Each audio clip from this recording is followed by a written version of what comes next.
Hello, Sunshine. I'm Alexi, Lalas, and welcome to the State of the Union podcast, where we look at the beautiful game on and off the field through the lens of red, white, and blue color glasses. This week, we'll be talking continued MLS craziness, Princess Di, Austin's epicness, Sounders emergency, Nagby's greatness, Harrison Ford, Manchester United train wreck, Vasquez train, speaking of trains, fighting coaches, anarchist, and so much more. But first, joining me, as always, my friend, my colleague, my guiding light, David Mosse, a soccer savant and a Fox soccer researcher and writer extraordinaire. Mosse, how are you on this? What are we looking at here? Monday, August 15th in the year 2022. I'm doing well, but a little bit taken aback after finding out this weekend that you hate Harrison Ford. I do not hate Harrison Ford, but let's let the people in on what we are talking about here. You had an eventful weekend. We live in the city of angels. We would live in a city of stars. And so star sightings in and of themselves aren't necessarily something to write home about, but there are star sightings and then there are star sightings. I had a pretty cool one this weekend. Harrison Ford, under strange circumstances, I almost hit him with my car. He gave me a dirty look. When I texted you and producer Sean Sullivan about it, we got to talking about where Harrison Ford ranks in the pantheon of biggest movie stars. Sean and I thought he ranks very high, but you said not even top 10 for you. I don't think in top 10. Look, I'm not saying he is not a star, and I'm not saying that the Indiana Jones character and the Han Solo character aren't historically incredible and would put him up into pantheons. But I mean, if it had been Tom Cruise or something like that, it might be a little different. If it had been Brad Pitt, it would be different. And keep in mind, he's a reluctant or reclusive type of star. So, you know, maybe that makes him more interesting to you. Yeah, but I wouldn't put him in top 10. No, I wouldn't. For what? For regarding Henry? Come on. Air Force One, get off my plane. That was good. Yeah, he's good. I'm not saying he's not an incredible actor and a big star, but I don't think I'd put him in top 10. Maybe we'll have to put together our top. But that's still awesome. Well, first off, what were you doing? I mean, was it your fault if you'd had come to blows with Harrison Ford? Who would have been in the right? He would have been in the right. I was pulling out of a parking spot in a parking garage and not really looking, and did this crazy backwards maneuver, and lo and behold, Harrison Ford was coming. And oh my goodness. Well, I mean, I consider it a badge of honor to be scowled at by someone like Harrison Ford. So congratulations on that. That is a cool Hollywood sighting. Did you watch anything interesting, my friend? Listen, Better Call Saul has always been a tricky show for me to discuss on this podcast because it airs on Monday nights. We tape on Monday morning. Yep. The podcast is released on Tuesday, so I can't really say anything about that upcoming episode, and the previous one is already dated. So, but I will say tonight is the last ever episode of Better Call Saul. I can't wait. One of the best shows I've ever seen in my life. I'm hoping they stick the landing. I suspect they will. So I will have something to say about it next week because it's unavoidable. Well, maybe I'll start it then. Now that it's over, knowing my criteria. Two things from me: the new documentary on HBO from Princess Diana. Not a whole lot of new information, but I would suppose for a new generation that is just kind of coming into the the royals, if you will, and with Princess Diana's kids making the news, an interesting look back at media and obviously celebrity and what she was and how important she was, and some wonderful footage and some wonderful, I guess, a peek into who they were as a couple and who she was and how important she was, and then obviously the untimely and crazy accident and death. And then the other one is The Anarchist. I know Sean was talking about it with me. 6 episodes. The last episode aired this weekend. I thought it was really, really bizarre and crazy story about these avowed anarchists, and not in the pejorative type of way, going down to Acapulco on a continual basis, and just the crazy individuals and the craziness that this group with their beliefs and how it spilled over, and there's all sorts of nuttiness going on. So I do recommend it. It is a nutty look into a really interesting subculture, if you will, of people and what they believe. Anything else in terms of watching? That's it. I want to remind people, by the way, we have been promoting it the last couple of weeks. We have new handles.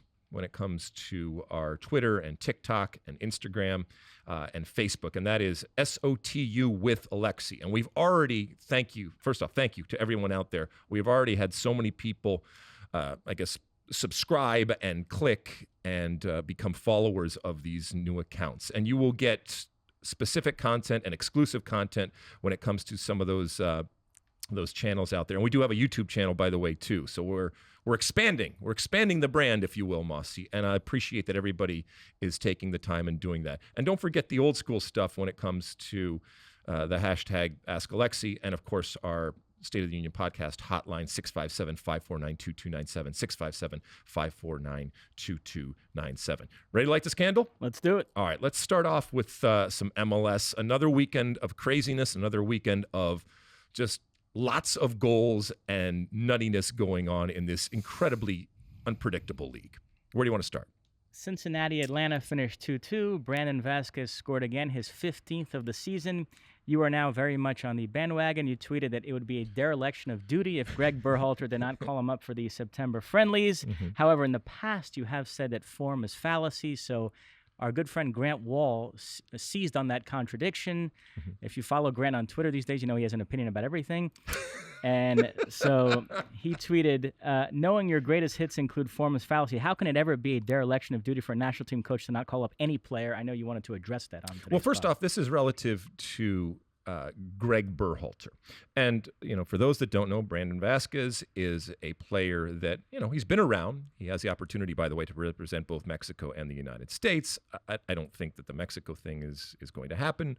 And that's why I think the U.S. thing is going to happen. But when it comes to, the form is fallacy, I've said this for a number of years, and, it's basically trying to outline the phenomenon of a player either playing poorly with their club team and then being able to play well with the national team, or a player playing well with their club team and then not having it translate. And we get mystified, and we get amazed, and we get romanced by a performance at the club level, and we extrapolate it out. And I get that. I completely understand, and I am guilty of it at times too. When it comes to this particular instance, it is relative, again, to Greg Berhalter coaching this team. And Greg Berhalter at numerous times has talked about how your club form matters. And he is sending coaches to watch players play at the club. He has been very public in saying how important it is that you are playing and playing well for your club. And so he has made it very, very clear. I'm not the coach. Okay, that's what he has talked about. He has also talked about very publicly the lack of a traditional number 9. When we asked him a couple of weeks ago why the U.S. hasn't, in this incredible era of talent that we're producing, why we haven't produced a number 9, he turned to us and said, "I don't know." So he doesn't have that answer, and he doesn't have a traditional number 9. So for this particular position, I think that there are, shall we say, extenuating circumstances. But this is also a player that we haven't seen with the national team. Form may indeed be fallacy when it comes to Mr. Vasquez if and when he gets with the national team. I think he's going to get called in, okay?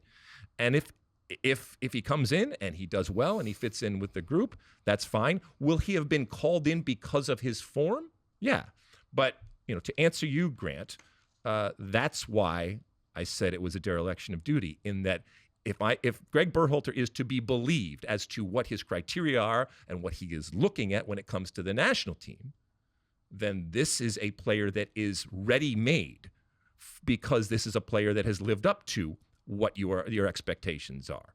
And it's a player that plays a position that has yet to be filled, and we are months away from the World Cup. So if there is an opportunity out there to actually have somebody come in that can provide help, and yes, you're basing it on the club form right now, then yeah, I think it's a dereliction of duty at this point for this specific position and for this specific player. Keep in mind, we have yet to see Vasquez play with the national team. Unlike all the other players that we're going to talk about today, we have yet to see him in that dynamic in with the national team. And I think that makes him an exception. I think that makes him different. It does seem that if a player is scoring goals in Europe and U.S. fans are clamoring for him, then form is fallacy. But if a player is scoring goals in MLS, no, there's no MLS bias at play here with you? because he's playing. If he was doing this somewhere else in the world, yeah, you'd still bring him in. Yeah. Fair enough. Well, maybe that player's not doing it at a higher level around the world. Maybe I rate MLS at a higher level than you do. There you go. By the way, I love you, Grant. All right, and I love the fact that it's a completely fair and justified and good question to ask me or anybody else. The natural segue from the conversation we just had is Dallas San Jose. Jesus Ferreira scored twice. Yep. Dallas 4-1 winners. Ibobasi, but he's just playing in MLS, so. Well, I'm about to make a point here. Ibobasi got San Jose's goal with a fantastic strike. It is interesting to me that at a time when we talk about the U.S.'s inability to develop center forwards and how weak they are at that position, 3 of the top 4 in the Golden Boot race are youngish American strikers in Vasquez, Ferreira, and Ibobasi. What do you make of that?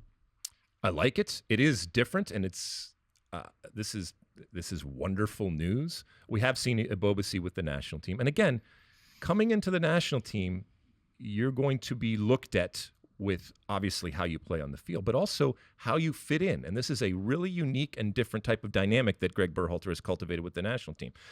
This is good news. Americans scoring goals, in my expert opinion, in a league like Major League Soccer, which is from North America. That's a good thing because we haven't always seen that. That has not always been the case. Moving on to the team that has scored the most goals and the player that has scored the most goals this season. Austin rallied from 3-1 down to beat SKC 4-3. Sebastian Drusi with a stoppage time winner, his 17th.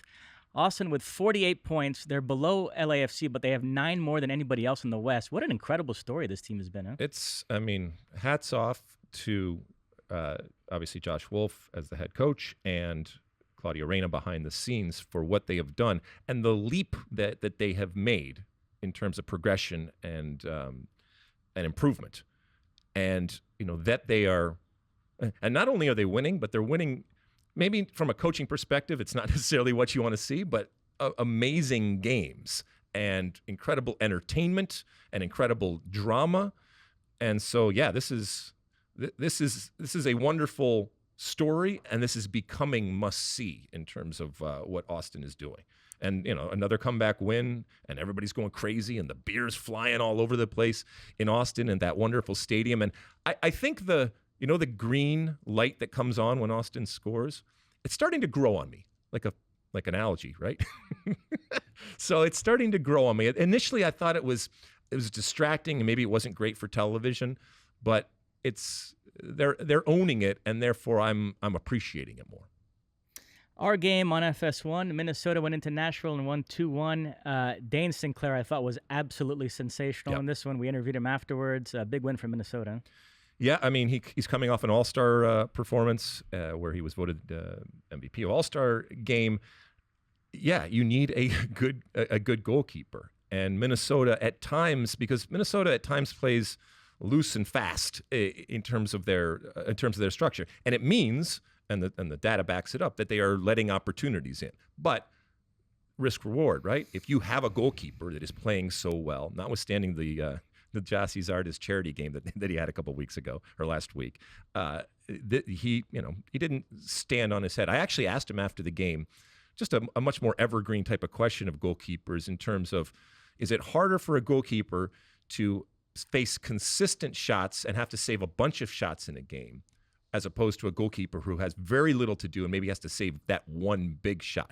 Most goalkeepers, I think, he actually had a very political answer and did a very good job of deflecting and not really answering and saying it depends on the situation. But I think most goalkeepers will ultimately say it's much harder to stay in the game mentally and have to make that one big save than having a consistent barrage of shots where you end up kind of getting into a routine and feeling it.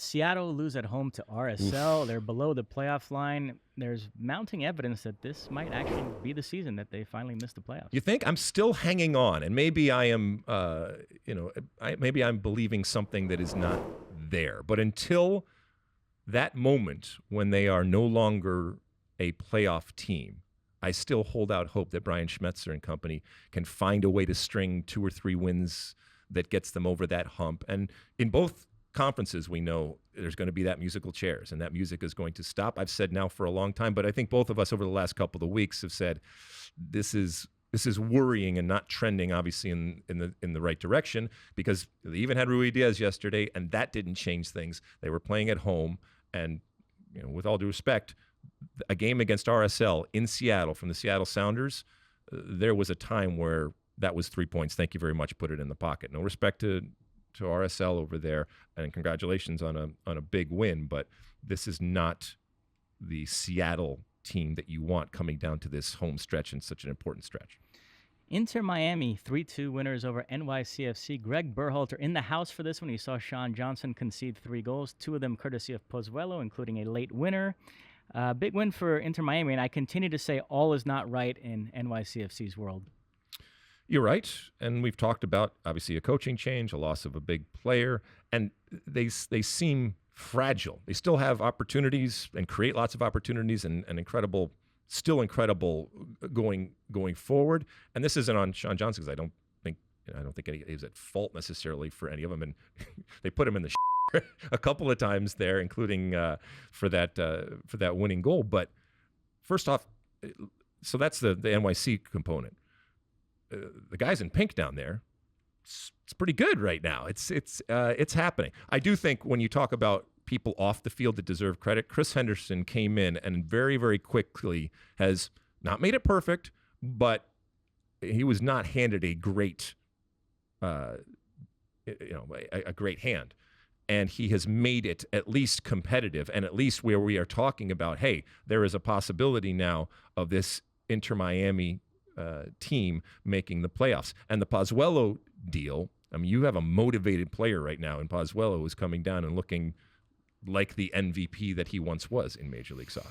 Pozuelo's former team really benefiting from an injection of Italian talent. Insigne and Bernardeschi on the score sheet again. Toronto beat Portland 3-1, just 4 points out of a playoff spot. Yeah, and I had said, I think a couple weeks ago we had talked about how it just might be a bridge too far, and that was a little bit difficult, and it still is difficult.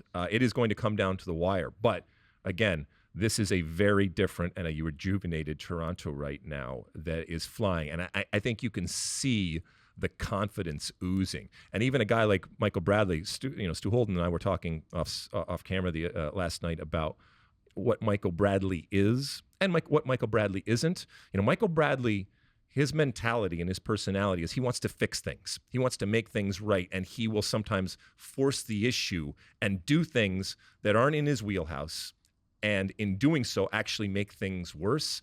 I think you're seeing Michael Bradley emerge better right now because he's being asked to do less, and he can concentrate on doing what he is very, very good at doing and what he has been very, very good at doing for a long time. But yeah, Toronto flying.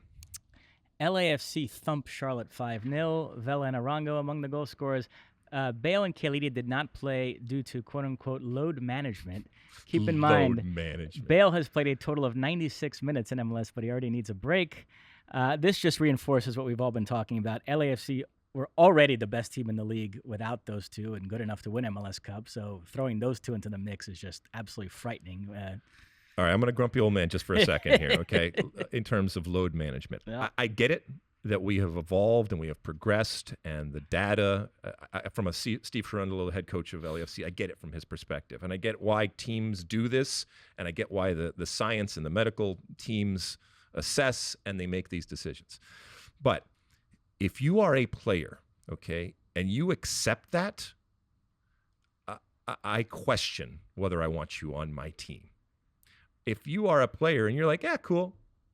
And maybe this stems from an insecurity that I always had as a player. I was always scared to death that I was going to be Wally pipped and lose my position. And I never, ever wanted anybody to be given that opportunity to play ahead of me for whatever reason. Injury, load management, whatever the hell. I did not want that to happen. I don't know if the current, and again, here's grumpy old man, I don't know if the current generation sees it like that, and maybe that's a good thing. Maybe they're comfortable in themselves, and look, it's Chiellini and Bale. I'm pretty sure they're pretty secure as to who they are and about their abilities, and if the coach says, hey, you want to rest, fine. And when it comes to Bale, he's got bigger fish to fry later on down, and so maybe this works out both for LAFC and for Wales. But I don't want you on my team if you are comfortable and accepting of not playing, regardless of the situation, regardless of the data, regardless of the science. I can't fathom that. I can't understand that. And maybe that's, well, not maybe, it's definitely my problem to deal with. Anyway, go ahead. The Galaxy also with no trouble finding the back of the net. 5-2 winners over Vancouver. Grand Sear scored twice. Chicharito on target as well. Great weekend for the Galaxy because they win. Portland, Seattle, and Nashville all lose. So the Galaxy back above the playoff line. But a win against Vancouver counts as 3 points still, right? Okay, let me just check. Good job, Galaxy. And Chicharito with the Panenka. Yep. Philadelphia 4-1 over Chicago. They bounced back from that loss to Cincinnati. They are all alone atop the East. And they just keep rolling on when it comes to this Philadelphia team. You know, Gazdag, what can you say about Jim Curtin and this Philadelphia team? And I think I mentioned this last week, but if I didn't, what I love about Philadelphia is they never make excuses. They never say, woe is me. They never act or talk as if they are a small market team. And they're not a small market team. But we know that they are, as I said before, doing things with more. And I love that about Jim Curtin. I love that about this Philadelphia team. And they are flying right now, which makes me worried for the playoffs. So, LAFC is the best team in this league by far, which means they're definitely losing in the playoffs. And Philadelphia over there in the East is flying through the East right now. And that makes me worried when it comes to the playoffs. Club de Foot Montreal, now deuxième in the East. Yep. They beat Houston 3-2. Romel Kyoto on target. In preparation for our game, Nashville, Minnesota, John Strong asked me to look up which players have had the most combined goals and assists in MLS since the start of the 2020 season. Hani Mukhtar was atop the list, but Kyoto was right up there as well, and I got to digging on his numbers. He's a really underrated MLS player. I mean, he understands the league, so he understands when we have these kind of journeymen of the league that have been around and understand it, and there is value to it.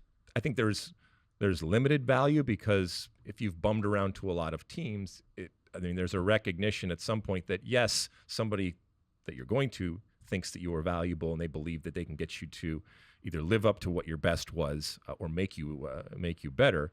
But there's also an element of it's limited as to what you can do. But I mean, this is a Montreal team, 7 road wins, tied for the most in the league. We know in Major League Soccer that is difficult to do. And Montreal, the reality is that because you are a Canadian team, sometimes they don't get the attention and or the love that they deserve. But this is, and again, it's against a Houston team that still isn't great, but still going on the road and getting points consistently. And we have a number of teams now that are kind of doing things that haven't been done in the past in terms of consistency and amassing road points. That's something to be celebrated, and that's something to be looked at. You mentioned the All-Star game. Mm-hmm. MLS beat Liga MX 2-1. Vela and Rui Diaz with the goals. Dane Sinclair, the MVP.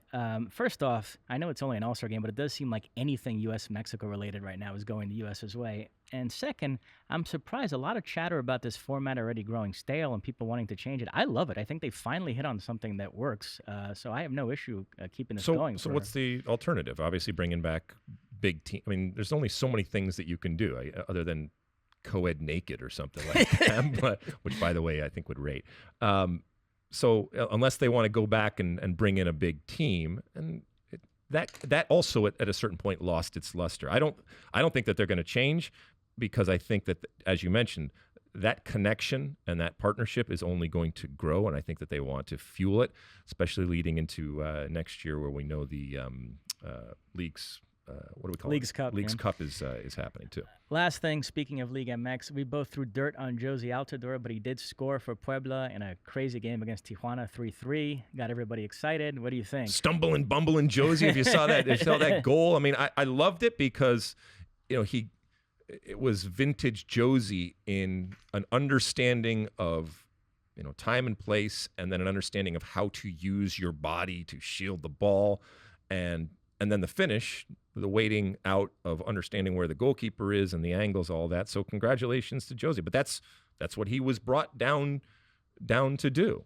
And I like it. I don't think it's changing anybody's mind as to what Josie is or isn't, and certainly relative to the national team. But I like it when Americans are scoring goals anywhere in the world. That is it. All right, we'll take a quick break. When we come back, it's time for a look at the rest of the world. And there was all sorts of stuff going on, by the way, on the field and off the field. Don't go anywhere. All right, we're back. Time to take a trip around the world. Gee, where should we start, Mosse? We're going to begin in England with Manchester United, who got drilled 4-0 away to Brentford. They've lost both games to start the season. Ronaldo looked absolutely miserable. But before we get into the actual games, can I just say, because there was a lot of huffing and puffing, and I think in fairness, I was right there with it. You know, I've been known at times to take shots at the English or the English game or the EPL. I think a lot of times warranted, but that doesn't mean that I don't value and I don't embrace and enjoy watching the EPL. And there's a reason why it's the most popular league in the world. And I think that was on display this weekend for everything that was happening. And I don't think that there's a league in the world that does a better job of cultivating the narratives and the stories that are happening on the field and the stuff that's happening off the field. And I just think it was a perfect distillation of why the EPL is so popular around the world. You had everything that you want from a league this weekend. Next up for them is a home date with Liverpool. The fans are planning a big protest of the Glazers. So that's the American angle to the story, although you created a second one on Twitter, which we'll get to in a minute. So first off, how much blame do you give the ownership? And anytime that you mention the ownership, in this case, it's American ownership. I was going to say, you're always highly attuned to anti-American bias. Is that what's at play here? Keep in mind, 4 of the big 6 now have American owners. Mm-hmm. This seems like the most toxic relationship right now. Arsenal, their relationship with the Kroenkes has been fraught as well, but right now seems okay. Because the team is doing well. Yeah, Liverpool fans like John Henry, given all the success they've had, and Chelsea fans don't know what to make of Todd Bowley yet. So this is the situation that's getting a lot of attention. The Glazers have always been unpopular, but I think it's reaching new levels of toxicity. But they've been unpopular because the team hasn't done well, right? Yeah. That really solves all the issues, okay? So is your team not spending money? What's the answer? No, they've spent quite a bit of money. Yeah, they spend a lot of money. And what's the first thing that, and we'll talk about it here in a little bit, what's the first thing that a coach, a manager asks for? And or when it's not going well, complains about? Lack of money, lack of spending. Lack of money. Now, I'm not saying that there isn't dysfunction when it comes to Manchester United. And I don't have a magic wand. And certainly the Glazers don't have a magic wand. But in terms of giving the opportunity and giving the resources to, quote unquote, the soccer people out there to fix it, I think as ownership, the buck stops with you because you are ownership. But I also think that ultimately the decisions that have been made, and you're going to say, well, the ownership are ultimately making these decisions, they haven't worked out. And continually they haven't worked out. So is there something going on inside that either the ownership can't see or the ownership sees and therefore chooses to ignore, which probably is a bigger problem if that is indeed going on? Or is it's just a matter of they still haven't gotten it right in terms of picking the people that can figure out a way to fix it? And it's not without the best laid plans, people with incredible resumes, people with incredible success beforehand. And it's this vortex of crap and this vortex of failure that seems to exist over there when it comes to Manchester United. Anyway, go ahead. Now, amidst all this discourse about what's wrong with United and how can they fix this, your contribution on Twitter was they should sign Weston McKennie. What was that about? I mean, I just look at the team and it looks rudderless. It looks spiritless. It looks personalityless. I don't know if that's a word, probably isn't. And when I think of all of those things, one of the first people, and I know I'm coming from American perspective, but one of the first people that occur to me is a Weston McKennie. Is Weston McKennie unsellable at Juventus? No. I think if people came in for the right price, and we've already established that if nothing else, they do have money and they are willing to spend money when it comes to Manchester United. Why go out there and get somebody else? Because Weston McKennie is not going to cost as much as others are going to cost. And you're going to have a leader. You are going to have somebody that's going to run through a wall. You're going to have somebody that has already had success. You're going to have somebody that understands European soccer, so it's not a naive type of situation where you're dropping somebody into arguably the biggest club in the world. So yeah, I just think that even if he was an American, I would look at someone like that as the type of player that you ultimately need. Nobody scares me on Manchester United. Nobody puts the fear of God into the opposition, either individually or in a collective when it comes to this team on a continual basis. Now, they certainly need more than that, but that would be a good start. I saw Max Bretos tweeted, since Europeans don't want to go there, why don't they just pivot to Americans, sign Pulisic, McKennie, and some up-and-coming MLS players? I like Max. If the Americans are going to get blamed anyway, so then let's just go full on then. I was going to say, I like Max, so I'm not going to tell you what I thought of that tweet. You did not like that tweet? that was not happening for. I mean, do you think that, well, first off, do you think Ten Hag's seat is, I mean, he's the coach of Manchester United, so it's always going to be hot, but could you conceive of yet another reboot? Yeah, some people are drawing some parallels to Frank de Boer at Crystal Palace, who was sacked after just a handful of games. I don't think that's going to happen here. They know they would look ridiculous. They're going to give him why time. would they look ridiculous? If they've come to the conclusion this is the wrong person for the job? Yeah, I think there's a sense that it's not his fault. He's getting dragged down by the black hole that is Manchester United, and give him a chance to. But who's dragging him down? I don't understand. Is there somebody out there that is? They've run through so many managers. At some point, you say, yeah, even if this guy isn't doing great, let's just stick with somebody and give him more time than we've given all the previous guys. Maybe that's the way to go. So I think he's going to benefit from that. So, at the risk of offending I don't know how many fans Brentford has out there, but at risk of offending them, inevitably when you talk about this, people will get all up in arms about the fact that we haven't given enough credit to a team like Brentford. By the way, a team that is doing more with less. But the reason is because this is Manchester United, okay? I heard, Jerry Jones is? Yes. Okay. Explain to the people who he is. The owner of the Dallas Cowboys. Yes. So I heard him speak recently. And he hit it right on the head as to why his Cowboys are important.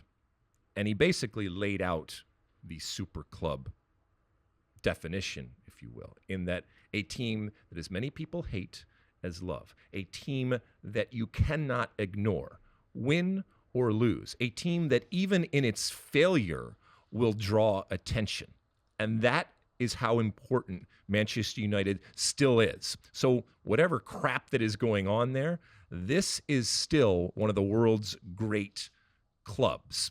And the content that this situation right now is generating for you, me, and others, certainly in our position, and everybody else out there, just the sheer amount of talk, I think it shows how important this team still is, even in its failure. Now, that's no consolation to the fans of the team that want to see their team return to the lofty heights that they once were.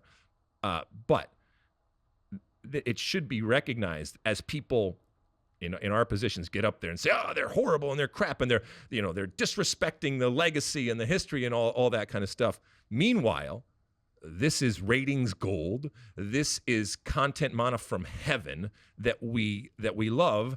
And a good Manchester United, you could even make an argument, is not as interesting and or content driving as a bad Manchester United. And I think that in and of itself says how important Manchester United is. And that's why, you Bees fans, that's why the story coming out of this isn't that you kicked the out of Manchester United for nothing. It's that Manchester United lost and continue to look like they're heading in the wrong direction. The other big story of the weekend in England was this Chelsea-Tottenham game, finished 2-2. Chelsea led twice. Tottenham equalized twice, including Harry Kane deep in stoppage time. I have some thoughts on the game itself, but I don't want to bury the lead. Thomas Tuchel and Antonio Conte got into it during the game and then at the final whistle. What did you make of that whole situation? Well, Chelsea shouldn't have lost this game. So let's start on the field. Oh, you want to start? Yeah, okay. yeah, I think that's good. Let's be snobby about it. All right, 3 points here. I been super high on Tottenham entering the season. I picked them to finish above Chelsea. Very disappointed with their performance. This was a chance to make an early season statement. I thought they were incredibly poor.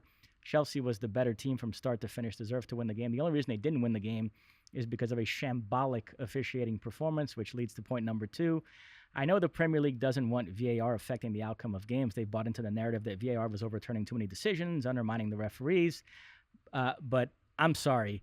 If that first Tottenham goal is allowed to stand, then why even have VAR? And I can even buy that the Bentancur foul and Havertz would have been taking it too far back. Anthony Taylor should have spotted that, but he didn't, so maybe that's not a VAR issue. But the second part of the play, Richarlison is in a blatant offsides position in direct line of sight of Mendy, and they had several minutes to marinate on it because it was a cooling break. I cannot believe that goal stood. When I saw the replay, it didn't even occur to me that that goal would stand, and then they kicked off and it was 1-1, and I couldn't believe it. You thought that there was going to get called back for being or interfering with play in that moment. Correct. I completely agree with you. I completely agree.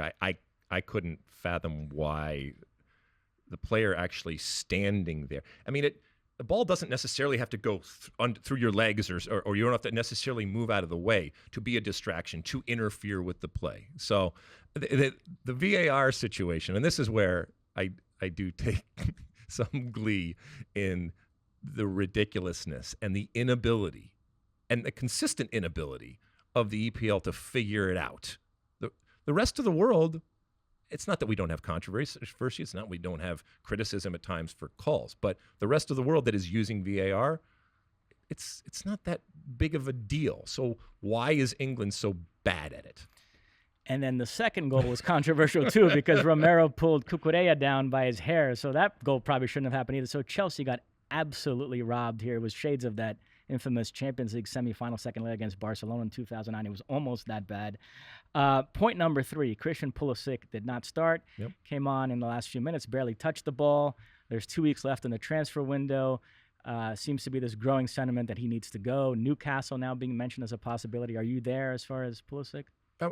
As I've said before, I think he has to look beyond the World Cup, and I think he is happy by all accounts and where he is playing and where, more importantly, where he is living. We concentrate so much on the 90 minutes, and yes, that is important because it ultimately dictates where you are going to live. But that other 22 and a half hours, yeah, I think he's very, very happy right now. I don't think it's necessarily that he wants to go, but if he is going to go, with what Newcastle is and more importantly, what Newcastle is aiming to be, I actually think that's a pretty good move. I think that would be really, really interesting to kind of be involved in that rising of the once great Newcastle with incredible money and new ownership, obviously, behind. I know my friend Warren Barton may agree or may disagree, but he is very, very bullish about where Newcastle is heading right now. And so that is it an upgrade for Christian Pulisic? I mean, it's just such a unique situation in Newcastle that it would if he's playing more consistently and obviously getting starts, which I think he would, but I don't know. Yeah, we've talked about Christian Pulisic before. Pulisic on one wing, Almiron on the other. That could be tasty. That would be tasty. But what about Conte and Tuchel? Oh, so hold on, but back to your number 2, okay. When the hair pull, right? Yes. So did you think that was just a blatant call and should have been made in the moment? Now keep in mind, we don't quite know when the ball was kicked, because if it happens before the ball's kicked, then it could be dealt with, but they still would get the corner.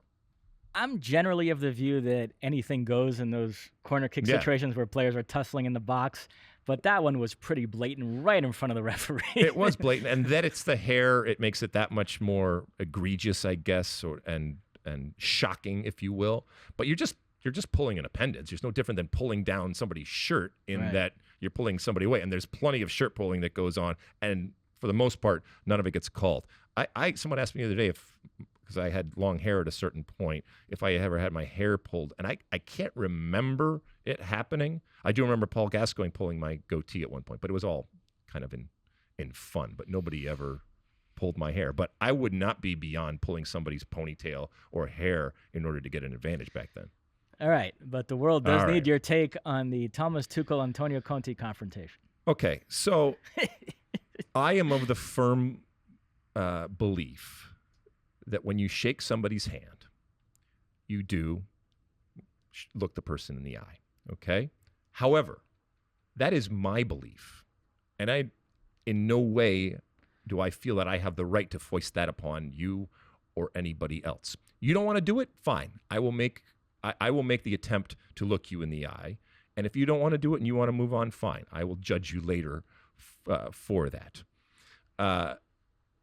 And so Thomas Tuchel coming out and being all uppity about this is how I feel it should be done, and therefore he felt disrespected in that moment. You can't force people to do what you want them to do in that moment. And there's plenty of instances where people don't do that. And we've talked before about that moment of emotion and coaches that are so helpless during the game. And so it's difficult. The other thing is, even if, I'll take aside the whole, look in the eyes and stuff like that. You lose the debate, or you lose your side of that debate from the moment that you put that stupid hat on. Okay? What was that? I can't. He could have told me the key to a long, healthy, and happy life, and I wouldn't have been able to look at him in the eyes or anyplace else with that hat on. It just it looks absolutely ridiculous. Who am I taking in a street fight? Taking Conte all day. Are you kidding me? I mean, you got to be very, very careful of him. I loved his Instagram after the game. Even in the translation, it was wonderful because there's a picture after Chelsea scores of Tuchel running down the sideline, which we've seen that. Coaches do that sometimes. I think it's a little much, but whatever, you do it. And he ran past Conte, and evidently Conte didn't see him in that moment. And so there's this moment. And after the game, Conte came out, as many have seen on Instagram, and he said, "Had I seen you, I think I would have been justified in tripping you." That's the translation from what he said in Italian. And I don't doubt for a second that had he seen him, he would have tripped him. Yeah, Jose Mourinho famously ran down the touchline after a Manchester United Porto late goal by Porto to knock Manchester United out of the Champions League in 2004. But again, this is part of what makes the EPL wonderful. I'm not saying that coaches fighting is something that you want to cultivate and have, but that passion and that emotion that oftentimes we associate with the EPL, to have it spill out onto the sideline between these two great coaches. There were people, I'm sure, that were pounding their chests and saying, "This is the game, and this is why I love it." And in a sense, we were celebrating and glorifying two children acting like children. Leeds, everybody's favorite team in this country, jumped out to a 2-0 lead away to Southampton, but then Southampton scored twice to equalize. It ended 2-2. Still a good result for Leeds, but Jesse Marsch came under some criticism for taking too long to make some subs. His team looked gassed. What did you make of that? I mean, if you're going to play this high-velocity and high-pressing type of game, then you got to recognize that there's going to come a point where the tank can run low and or dry, and you have to have an ability to adjust from that. There's a part of me that loves that it's all or nothing. Yeah, we're going full on and let the chips fall where they may. But you come in for criticism because this was a game that they should have been able to put away, and so it's a point that feels kind of like a loss because it was in the palm of their hand. And to your point, Jesse Marsch is. If he had to do it over again, yeah, it's easy. It's easy with hindsight. But I think either you believe in the way that you play or you don't. It doesn't mean you can't make changes and you can't adjust for a situation that is unfolding in front of your eyes, and the substitutions need to be on point in terms of changing that. But and this was, by the way, a problem in the previous year with Leeds. So I think that there's a lot of people saying, hey, here we go again. Let's not have this type of thing. Hopefully they had moved on. Can I put my Brazilian hat on for 1 second? Of course you can. Can you even take it off? Arsenal 4-2 winners over Leicester. I tweeted this. I'll say it here. Gabriel Jesus will deservedly get all the headlines. Incredible performance, 2 goals, 2 assists. But I was also unbelievably impressed by Gabriel Martinelli. I think he could be this season's Vinicius, a young player who takes that leap. I texted you earlier. We were texting about him recently, about his chance of making the Brazil squad, and he's in the mix. And if he has more performances like the one he had this weekend, I think it's going to be hard to keep him off the squad. But also during that text back and forth, you also mentioned that they don't really have a number 9 right now. So is this changing the equation? It's an interesting development, somewhat similar to the U.S. Brazil has had a bunch of different guys, Psycho, Jesus, Firmino, Richarlison, Mateus Cunha, and none has entirely convinced. So Chichi is starting to think about playing without a center forward, using Neymar in kind of a false 9-ish role, but with Jesus, what he's doing with Arsenal as a center forward, that might cause a rethink on Chichi's part. All right, 2 games in, so it's still early days, but are happy days, happy days are definitely here again, but are they going to last when it comes to Arsenal? Because that's always the question. I like this team. Yeah. I stand by, I think, City and Liverpool battle for the title, Tottenham 3rd, and then Arsenal and Chelsea battle for 4th, and I think I give Arsenal a slight edge there. Okay. City, by the way, 4-0 over Bournemouth, and Liverpool, we're taping this on a Monday morning. They played today against Crystal Palace. We'll see if Chris Richards can get on the field there. Let's head over to Spain because La Liga got underway this past weekend. All eyes were on Barcelona after this crazy summer. They were able to register all their signings except for Jules Koundé. Lewandowski and Rafinha started, but it was a big letdown because they were held to a 0-0 draw at home against Rayo Vallecano. Big story from an American perspective. Serginho Dest not in the squad. Xavi called it a technical decision.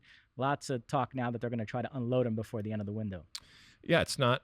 Well, it might end up being a good thing for Dest because although he's building a house, and he's being linked to Manchester United. Right, rough. This is maybe a situation where if you're not in the plans. And you do have some value. By the way, if you're Barcelona and you have a player with value that's not in the plans, that's what you need because you can make some money and bring him in. So if that's going to happen, that's going to happen fine. When I had said the Weston McKennie thing earlier, a lot of people's response was, why do you hate Weston McKennie? And so maybe that's the worst thing that could possibly happen to a soccer player in 2022 is to wind up at Manchester United. About the only part of this whole Barcelona story that makes sense to me is Frankie de Jong's complete refusal to go to Manchester United. I get it. I don't care how badly he's being mistreated at Barcelona. It's still a better option than going to that black hole. Exactly. You can sue me. You can not pay me. You can bad name me and badmouth me in the press. Do all that kind of stuff. Just don't send me to Manchester United. Oh my goodness! All right. But Xavi again, like we said, I need more players. We need to add more players. It's ridiculous. Come on, how many more players you need, Xavi? I mean, nobody wants to coach anymore.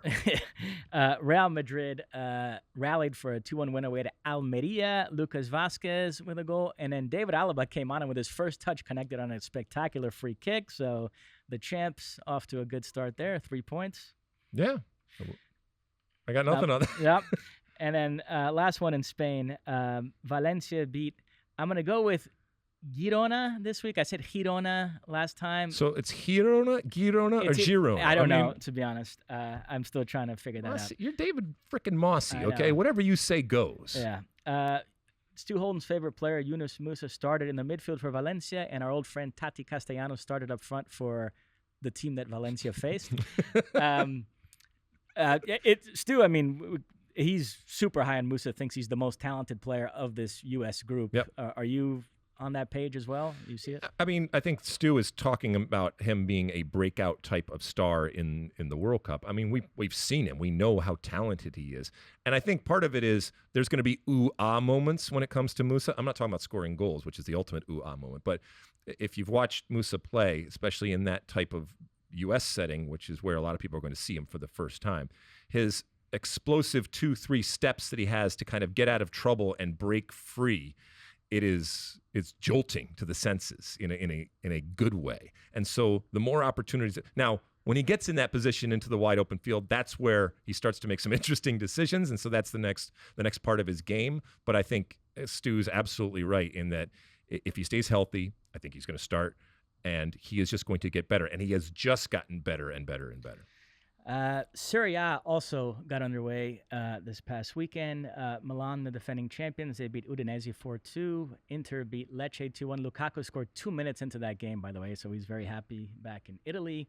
Roma 1-0 over Salernitana. I'm very high on Roma, by the way. They had a great summer, brought in guys like Dybala, Wijnaldum, Matic. That front three, very tasty with Dybala, Zaniolo, and Tammy Abraham. I think Jose Mourinho might get him into the top 4 this season. Wow. Maybe another tattoo at some point. Yeah, and we're taping this again Monday morning. Later today, Juventus play Sassuolo. Weston McKennie in the squad for that game. He's made a rapid recovery from that dislocated shoulder. So this podcast comes out on Tuesday. Okay? By the time you hear this, Weston McKennie might have made his season debut. Look, he is going to, as we say, run through a wall and play through any type of pain so that he has come back early because he wants to be on the field. He wants to play. I love that. I love that about Weston.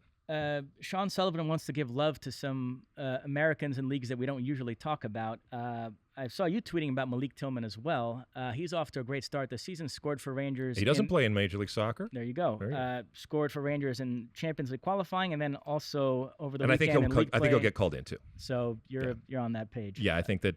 I think at this point, this September window is going to be huge for goal-scoring Americans with American passports out there. Whether we haven't seen them in the form of Vasquez or whether even that we have seen them. And so, yes, it's good that he's scoring, and I think he's going to get called in. Haji Wright, a guy who had a rough June window. Berhalter threw him under the bus after that El Salvador game, but he's still scoring at club level, bagged the winner for Antalyaspor in the Turkish league. Is he a guy you've kind of moved on from just because Berhalter's comments made it seem like he's not going to? Yeah, I'm not sure that it doesn't mean he won't get called in. And this is the last window, and so Greg Berhalter has to do this weird balancing act of, do I use it with the ones that brung me, and this is the team, and this is my last chance to kind of get together before the World Cup, or because of that lack of a number 9, do I use it as an experimentation and tryout, if you will, a final tryout to figure out who those strikers are going to be that are going to be on the plane? I mean, last week when we did who's on the plane and who's not on the plane, we had Jesus Ferreira. That's it, because the jury is out as to who is going to be. You can't just go with Jesus Ferreira. I don't think. I think you at least have to have 2 strikers. Incidentally, your U.S. roster picks drew an interesting reaction from USA Today columnist Nancy R. Moore. I think we're all still trying to figure out what MF stood for in that tweet. I choose to think that it was midfielder. Okay. I've known Nancy for a long time. We're cool. Finally, PSG. Yes. They beat Montpellier 5-2. Neymar scored twice. Mbappé got 1. But the big story here is the friction between those two. Keep in mind, Mbappé reportedly tried to get Neymar sold this summer. Neymar got wind of it, so the relationship hasn't been that great to begin with. And then penalty kicks have become something of a flashpoint here. Neymar, when he first joined PSG, got into a big fight with Cavani over who would take the penalties. He won that battle, and he's been the penalty kick taker throughout all these years with PSG. He has a fantastic record taking penalties, but evidently Mbappe, as part of his negotiations to stay this summer, got first dibs on penalties. So lo and behold, they earn a penalty early in this game. Mbappe takes it, misses. They earn another one later on. Neymar took it and scored, but Mbappe was visibly annoyed. He wanted to take the second one as well.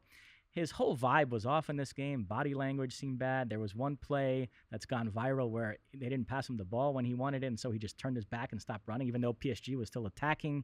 And then to add another layer to the story, Neymar liked some of the tweets criticizing Mbappe's behavior. So now it's to the point where PSG evidently are going to organize a meeting between those two to try to engineer some sort of peace. My God, what a Messi, by the way, seems to be on Neymar's side. He was shooting some disapproving looks at Mbappe throughout this game. So the whole penalty kick thing. I mean, look, I know that you're dealing with alpha dogs and competition is good. I think it's good individual competition. However, and this exists in plenty of sports and plenty of teams where you don't want your major competitor doing well. But when you step up to take a penalty and you know that the daggers are out from your own team out there, and probably their family when it comes to social media, you've created a situation that is bad. And again, it doesn't mean you can't have multiple penalty takers, but I just think at some point, do you go back and look at yourself and look at your team and say, this is detrimental. We are hurting our chances of actually winning and doing well going forward. Maybe they don't. I have to say, some of the criticism of Mbappé has been over the top. As much as I enjoyed Neymar for once not being the bad guy, but Mbappé, Neymar dealt with this when he first went to PSG. We saw it with LeBron when he went to Miami after the decision. Even A-Rod all those years back when he signed with the Texas Rangers in 2001. When guys make a career decision that people disagree with, and they seemingly take the money and instead of what people perceive to be the right career move, man, they really turn on a guy. I mean, there's no evidence that Mbappé is this bad of a guy, but if you read Twitter this weekend, you would have thought he's like the most selfish, unlikable player in the world. I mean, people are really going after him in a way that I think is excessive. All right, so this is I feel sorry for him. You feel sorry for Mbappé. All right, well, I know it's a trigger for you whenever I say I feel sorry for any. Wait a second. That's not fair. I have empathy. I have sympathy. I can feel sorry for people out there. I can understand people feeling sorry for others. I can even understand people at times feeling sorry for themselves. I'm not an animal, Mosse. Well, it's debatable. All right, anything else? I do want to say, by the way, the Bundesliga initially was in this rundown. Sean Sullivan pulled it this morning. In his mind, nobody cares about the Bundesliga right now. It's a big yawn. Bayern, Dortmund won again. What's new? Americans didn't do anything of note this weekend. Gio Reyna didn't even travel with Dortmund's team. So don't shoot the messenger here, folks. The Derek Ray types who are listening, that was a Sean Sullivan decision. Yeah, ain't wrong. Okay. Anything else? That's it. All right, we'll take another quick break. When we come back, it's time for Ask Alexi. Don't go anywhere. All right, we're back, and it's time for Ask Alexi. And as I mentioned, with all of our new Twitter handles and social media handles and Instagram handles and stuff like that, we have a whole kind of new audience that is now clicking and subscribing and doing all the different things that we do. So I think we have some Instagram questions and some Twitter questions when it comes to Ask Alexi. Am I right? Correct. Okay. First up, this is an IG question. Slim Skinny 24 asks, what would an MLS or Liga MX player have to do to get a nomination for the Ballon d'Or? I think that they would have to, because you assume that they do well in their domestic league, but the domestic league does not resonate necessarily with the rest of the world the way that the domestic league of Europe, if you do it well over there. And so that's a given, right? You have to be the best player in whatever league that you are doing. In this case, it would be Liga MX or MLS. And you would have to be so far and away that people are paying attention. And usually that's reserved for goal scorers, let's be honest. So you would have to be scoring at a historic rate. You would have to be scoring goals that people are, going viral every single week. And listen, that's few and far between that you're like that. The other thing is, I think that you would have to do it in the context of a national team and an international event, right? So much so, I'm not saying you have to win the World Cup, but it depends what team you are. But let's take, for example, if it was an American or a Costa Rican or something or a Mexican player, your team would have to do in the World Cup something that has never been done, and you would have to have that international recognition of, if not the player of the tournament, certainly one of the players of the tournament, to actually have it cut through so much that you came from anything other than Europe, and even in Europe within the top 5 leagues, I guess, you would talk about. They actually just announced the 30 finalists for this year's Ballon d'Or. Mm-hmm. Messi and Neymar not on the list. Oof. Benzema is going to win it, deservedly so. And yeah, as usual, all 30 players play their club football in Europe. There's long been some gripes from other parts of the world that, wait a minute, if this is a global award, why is it always that way? It's very rare that, I think when Neymar was at Santos one year, he got in there, but it's few and far between examples of players outside of Europe who even get nominated for this award. It's not going to happen, so don't waste your breath complaining about it. No, I mean, and even, by the way, even if you had a player that was doing great things, I think it'd be very, very difficult. You famously said on this podcast a couple years ago that Carlos Vela was one of the top 25 players in the world. So at some point there, maybe 2019 when he was at his peak, you feel like he should have gotten in there. Yeah. Well, the problem is he doesn't fill the international part because he wasn't playing for, even at that point, he wasn't playing for Mexico. A former colleague of ours, Malik, was outraged that Jovinko didn't get nominated the year that he did great things for Toronto. He was pretty impressive. But I do think you have to have that international component. But good question there. Another IG question. Andres.Cifontes asks, if you could pick an all-time 5 from the U.S. men's national team, who would you pick? So the strategy there is, 5, which means 4 players and a goalkeeper, I'm assuming, right? So you interpreted this, I interpret it as just who are your top 5 U.S. men's national team player, but you're actually looking to set it up as something of a team? Oh, interesting.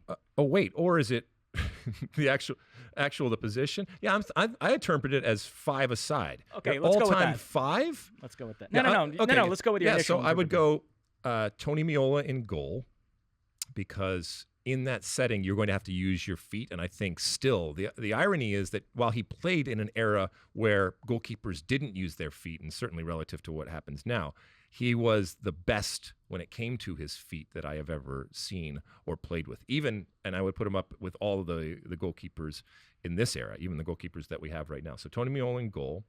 I would have, let's see, it's a small-sided game, so you got to be quick. I would have Christian. I would have Landon.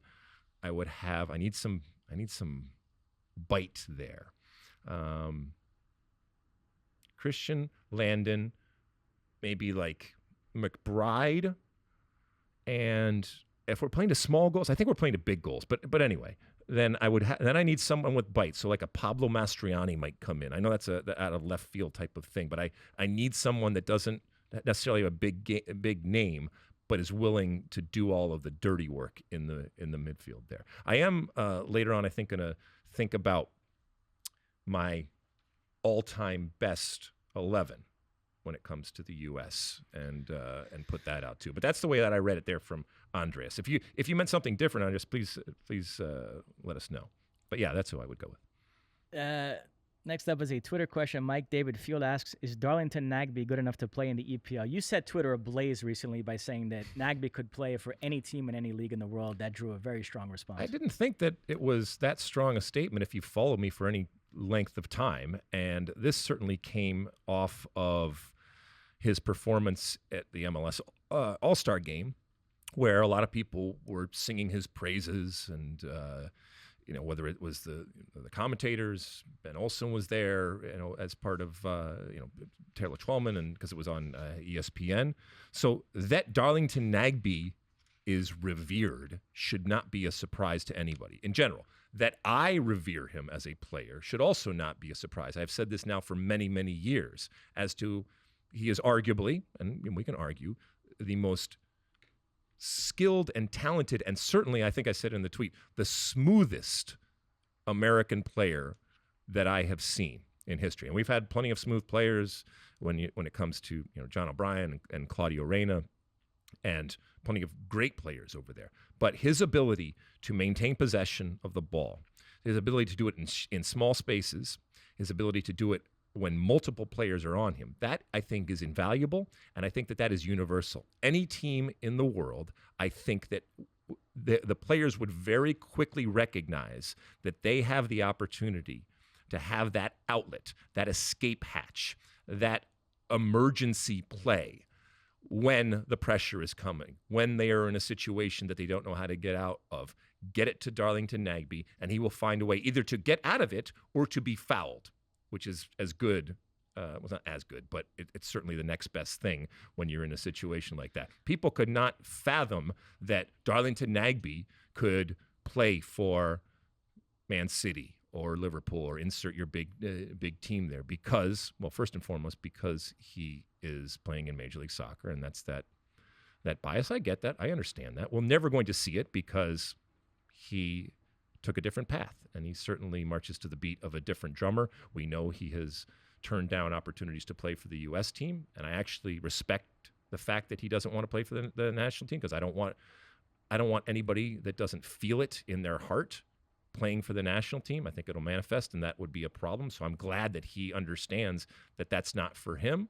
And Europe, while there were some possibilities along the way, it was not something that was going to happen. Before we get done here, though, I want to plug that the phone number again: 657-549-2297, 657-549-2297. If you want to ask a question or leave a comment, you can yell at me about my takes of Darlington Nagbe or anything else out there. Anything else, Mosse? That is it. All right, we'll take another quick break. When we come back, it's the end of our show. And at the end of each and every show, I give you my one for the road, so don't go anywhere.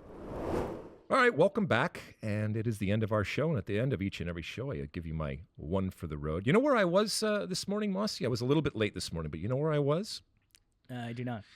I was speaking at the Rotary Club, my local Rotary Club. You know what the Rotary Club is? No. You don't. It's now over 100-year-old club of businessmen and women that are involved in their community. And it's an opportunity to network and make connections, but it also has a long tradition of service in the community. Many, many years ago, back in the 1900s, my first time I ever went to a Rotary Club meeting, I was about 7 years old, and my grandfather took me to Utica, New York, to a Rotary Club. And I don't remember a lot of things from 40, almost 50 years ago, but that's one of the things that has stayed with me all these years, that my grandfather stuck me in the car, drove me down to Utica, New York, to a hall, if you will, and the Rotary Club was meeting. And now in 2022, on this August 15th, again, I am at the Rotary Club. Anyway, these are a lot of people that are involved in business. Some of them are soccer fans, some of them aren't, but it was amazing for me as I talked about the game. And I didn't get into the weeds or anything, but it was amazing to me as I talked about the game to hear their experiences, to also hear how they were reacting. And a lot of people, like I said, that aren't even necessarily into soccer, as to how, and some of them have been around for a long time, how they grow up in sport and how they view sport as an opportunity to educate, how they view sport as an opportunity to provide young boys and girls, young men and women with all of the skills and all of the experiences that can come into play later on in life. And, we talk a lot about on this show about player development, and we live in the age of specialization, as you know, for better or worse. And I can grumpy old man it if I want, but the reality is that train certainly has left the station. And we are faced with a generation that is growing up that at a very young age is being asked to identify and take a course, and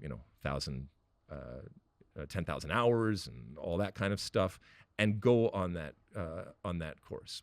And it was amazing to me to hear this group of people, because we had a question and answer, and to interact with them, and to hear how many of them who grew up in a different time are worried about where we are going, are worried about how we are progressing as a society and obviously as a nation relative to our sports. They too recognize that they can't necessarily change it out there. But, I talk all the time about the 22 and a half hours, which are, in my estimation, as important as that 90 minutes that go into development. I also talk all the time about how I think that we, at times, are abdicating our responsibility to educate and inform and enlighten and provide with the skills and the necessary skills a generation of young men and women that are going to lead what I feel is the greatest country in the world, which is the United States. And a lot of that comes from the experiences that they have. And a lot of that comes from the sports that they play. There's nothing we can do necessarily about specialization if that's going to happen. But what we can do, and what we talked about this morning at the Rotary Club, was the responsibility that we have as coaches, that we have as parents, that we have as family members, that we have as mentors, to provide these young people and yes, they're young players, whether they're going to play in a World Cup or not, and we all know that very few of them ultimately are going to get that, but to provide them with those experiences and those diverse type of experiences. And I don't know where we are heading. I don't know where we are heading as a society. I don't know where we are heading as a sport. But as we continue to become, quote unquote, better at the game, as we continue to evolve and we continue to change and we continue to celebrate incredible players and improve teams and more success on the field, let's just not lose sight of the fact that for the most part, 99% of the time, we are using this game, this beautiful game, to arm, if you will, this next generation. And the ability to trap the ball and kick the ball is all fine and well, but the ability to function within a team setting, the ability to have empathy for others, the ability to understand the importance of communication, the ability to lose and to understand failure and how to overcome that, all of those different things that for so long have come with the experience of playing not just one sport, but many sports. Those don't go away. And so it was, in a certain sense, gratifying to hear them talk about the way they see our culture and especially our sporting culture. And I had a wonderful time, and hopefully I'll get asked back. My grandfather, Henry, who took me so many years ago to that Rotary Club, he had promised me the night before that we would get donuts. Instead, he took me to a Rotary Club meeting. And while I didn't get donuts, I was introduced to something that, who knew, almost 50 years later, would still be a part of my life. So thank you to all the folks out there that are part of the Rotary. And if you don't, you should look into it for all of the good that they are doing, whether it's on the soccer field or off the soccer field. I'm sorry, Sean Sullivan, but I'm going to ram in here two more things. Go for it. Podcast. You might recall when we covered the World Cup draw, I scripted a feature that was a World Cup draw primer, and you voiced. Yep. And in it, I said that Qatar would play in the opening match of the tournament. Yep. FIFA threw us a curveball that day. It turns out Qatar was not playing in the opening match. I've been stewing about that for the past several months. However, things have come back my way. So for selfish reasons, I was very happy about last week's news that it will, in fact, be Qatar in that opening match November 20th, a day earlier than originally planned. It's planned. Logical, right? It's logical. I mean, that's the way it should be. Finally, I said I would mention this week, so I'm going to sneak it in here. The Copa Lib semifinals are set. 3 of the 4 are Brazilian. Flamengo, they're my pick to win it. They have an absolute juggernaut of a team. They will face Argentinian side Vélez Sarsfield. There's some history there. Those two clubs were involved in an infamous brawl in 1995 involving Romario and Edmundo. I'm going to get Sean Sullivan to show video of that in a couple of weeks right before they play. And then the other semifinal is an all-Brazilian affair. Palmeiras, the defending champions, against Atlético Paranaense, who are coached by Big Phil Scolari, whose career trajectory reminds me a lot of Bruce Arena's. A couple of weeks from now, when we get to those semis and I talk about it more, I'm going to explain why. But so you have that to look forward to in a couple of weeks, the Copa Libertadores semifinals. Awesome. Reminder again, State of the Union podcast hotline 657-549-2297, and a reminder that that we should continue to plug and thank you again for people that are clicking on these, our new handles when it comes to Twitter, TikTok, Instagram, and Facebook. It is SOTU with Alexi. That's SOTU with Alexi. We would appreciate if you would follow those because it helps out a lot. And as I said, there will be specific and exclusive type of content that is coming out to all of those things. Thank you again. Mosse, anything else? That's it. All right, we're going to finish this off. We will see you here, same time, same place next week on the State of the Union podcast. Thank you so much for, as we said, writing and reviewing and subscribing and rating and doing all the different things that help us out there. Same time, same place, a little further on down the line this week. We will see you back with the State of the Union podcast. And until then, and as always, size the day. You like that clip? Well, my State of the Union podcast drops every week. Subscribe now on Apple Podcasts, Spotify, or wherever you get your podcasts.